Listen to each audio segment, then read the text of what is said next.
저는 어제 새벽 한 1시 반인가 2시쯤까지 기다렸다가 트럼프 대통령 연설 보고 잤는데 뭐 전체적인 내용은 똑같았습니다. 이란은 핵 개발을 하면 안 된다. 그리고 테러 활동을 중지해야 된다. 그거에 대해서 미국도 협조할 의사가 있다. 뭐 이런 얘기를 했는데 사실 이거는 이란과 동시에 북한도 동시에 들으라고 한 얘기입니다. 그리고 우리는 이 부분에 대해서 굉장히 무심하고 잘 모르는 것 같은데 여기에는 중요한 연결고리가 있습니다. 이란의 핵 개발, 그다음 미사일 개발에는 북한이 연결되어 있고 그것을 중개해주는 나라가 중국입니다. 물론 러시아도 포함되어 있지만 중국이 가장 큰 비중을 차지하죠. 따라서 북한의 핵 개발을 저지하는 데 있어서 중국을 막지 않는 것은 굉장히 우리가 큰 그림에서 작은 이파리 하나 북한이 하는 것만 보고 결국 몸통 뿌리에 해당하는 중국을 간과하는 게 되거든요. 그래서 우리는 반드시 중국에 대한 문제를 짚고 넘어가야 되는데 아직도 우리나라에서는 중국의 위험성이라든가 중국의 한국 침략에 대해서 경고하는 그런 메시지를 들을 때마다 대다수의 한국인들이 무심하는 게 굉장히 큰 문제라고 봅니다. 우리나라 대중들은요 앞으로 자신들이 듣고 싶어하는 말을 듣기보다는 진실을 알아야 될 필요가 있는데 문제는 아직 거기에 대한 준비가 안 되는 것 같습니다.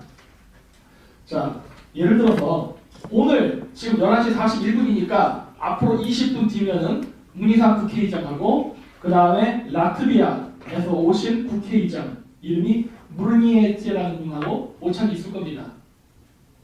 이 시기에 왜 라트비아 국회의장이 왔습니까? 여러분 우리가 라트비아라고 하는 거 있습니까?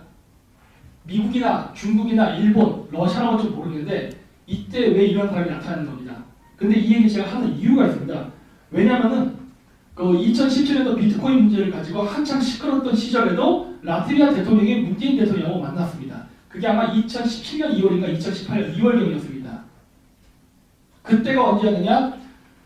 북한으로 대북 송금을 하는 의심을 받던 라트비아의 ABLV라는 은행이 있습니다. 그 은행 지금 은행 명함 취소됐죠. 이 은행을 미 재무부가 경제 제재를 가했을 때 그 시기에 문재인 대통령은 라트비아 대통령을 만나고 있었습니다. 평창 올림픽 어쩌고저쩌고 하면서. 지금 이란 문제로 미국이 전쟁이 날 일촉즉발의 위기 상황에서 대립하고 있는데 이 상황에서 라트비아 국회의장을 왜 온 겁니까? 이상하지 않습니까? 이런 거? 그러게. 시기가 안 맞아요. 그러니까 시기가 너무 똑같다는 거예요. 이거는. 그리고 아까도 얘기했지만 라트비아가 어떤 나라였느냐? 과거 소비에트 시절서부터 KGB 공작 자금이 왔다 갔다 움직였던 은행입니다. 예?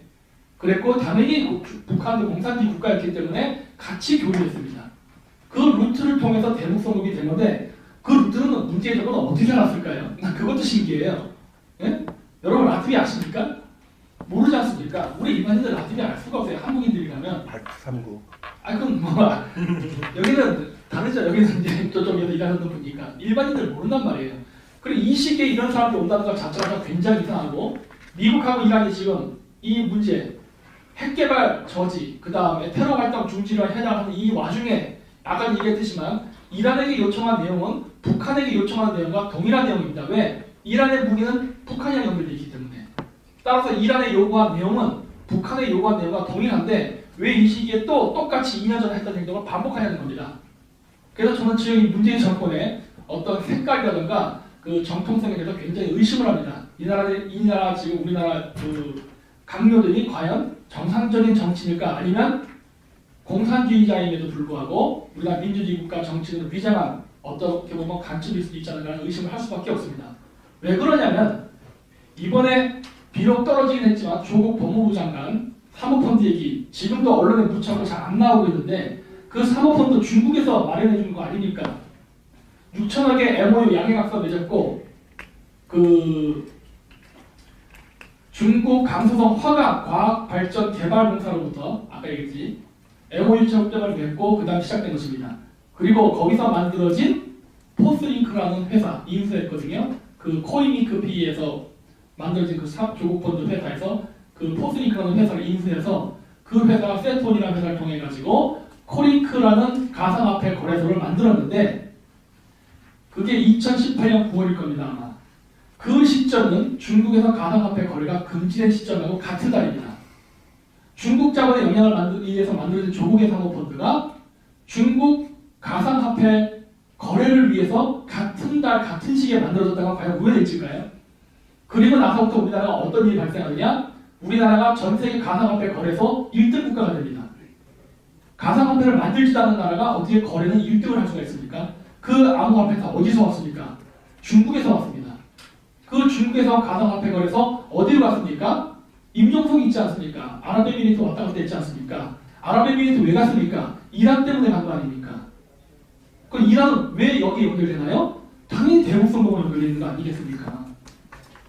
이게 같은 네트워크 고리인데 우리나라는 여기에 대해서 전혀 관심을 갖지 않는다는 거예요. 지금도 그렇고 대중은 이런 얘기를 하면은 어디 강 건너 불 건너 얘기처럼 생각하고 그저 여러분들이 좋아하시는 국내 이슈만 합니다. 맨날 조국 구속, 정경심 구속 이런 얘기만 하는 거예요. 이 사건이 터지면은 문재인 정권뿐만 아니라 지금 문재인 정권 하에 꽂혔던 모든 인사들이 대대적으로 체포할 수도 있고 탄핵할 수 있는 이런 저런 무기를 안 쓴다는 거예요. 왜 안 움직이십니까? 왜 중국에 대해서 침몰하냐는 거예요. 이게 얼마나 심각한 문제인데. 그리고 이 조국 사모펀드 문제는 이걸로만 끝나는 게 아닙니다. 지금 제가 하도 많아갖고 조금씩 정리를 했는데 지금 법무부 장관 조국이 쫓겨났다고 여러분들 승리했다고 생각하시면 안 됩니다. 지금 그 다음 대타로 나오는 사람이 추미애입니다. 추미애는 또 어떤 여자냐? 이 사람 2017년 12월 3일 날 중국 북경에서 열렸던 중국 공산당 세계 정당 대회에서 기조연설했던 여자입니다. 그거 중국 공산당 당대회예요. 근데 민주당은 거기 왜 갑니까? 민주당이 공산당입니까?